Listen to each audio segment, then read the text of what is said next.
Greg Shoemaker, TriStateFootball.com and QueenCityHigh.com, here with Troy Everhart, the head coach of the state champion Winton Woods Warriors. How's that sound, Coach? Sounds great. This year you got a lot of interesting questions. Obviously, first game of the year, you're taking on Elder in the Skyline Showdown. You guys never back down from playing a D1 team. What does this mean to your players and to your program to have to play a game like this right out of the gate? Well, we look at it as that's what we want to do, not have to do, and our kids really demand from me that we schedule these type of games. Last year we had an opportunity, we could have scheduled somebody else other than playing Muller at that point, and our kids were very emphatic about making sure that we play the absolute best that we can. Now, offensively you'll have some questions this year, but your defense should carry you right early on. Talk about some of the key players you've got coming back. I know Antonio Poole's a good one, but there are a lot of really good players, aren't there?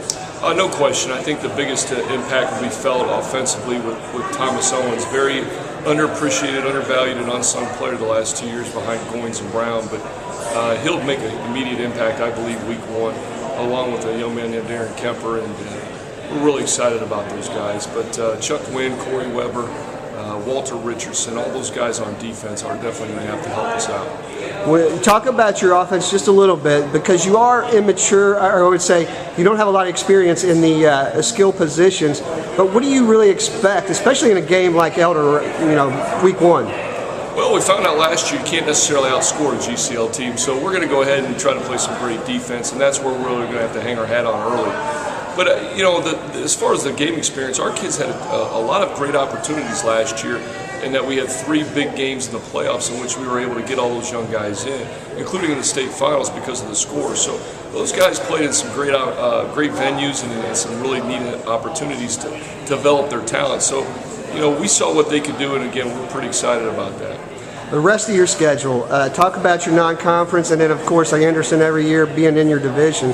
Talk about what you've got coming up in 2010. Well, we've got the defending Public League champion in Withrow Game 2, and then Fairfield, who was much improved. Fitzstevens did a tremendous job week 3, and unfortunately that's going to be the last year of that contract. Then Watterson comes to town. I'm sure they'll want to avenge that loss that they had last year. And then we finish up with Walnut Hills, and George has done an outstanding job over there at Walnut Hills, and they're a much improved team. And then we go into league play, and as you mentioned, you got to beat Anderson, and Harrison's always been one of our greatest rivals. Excellent. One last question before I let you go. We're talking with Troy Everhart, the head coach of the state champion Winton Woods Warriors. Your levies that were out there in the Forest Park School District, how's your feeder programs? Are they going to be fine? I mean, is everything going to be good moving forward? Well, again, a lot will be seen. I don't think the impact will be felt necessarily next year. I think it'll be felt down the road. But we've got a great nucleus of kids. We've talked to the junior high kids. They're all solid. I think I'll be able to answer that question a little bit more a year from now. But for next year, we look great. Excellent. Troy Everhart, the head coach of the Winton Woods Warriors.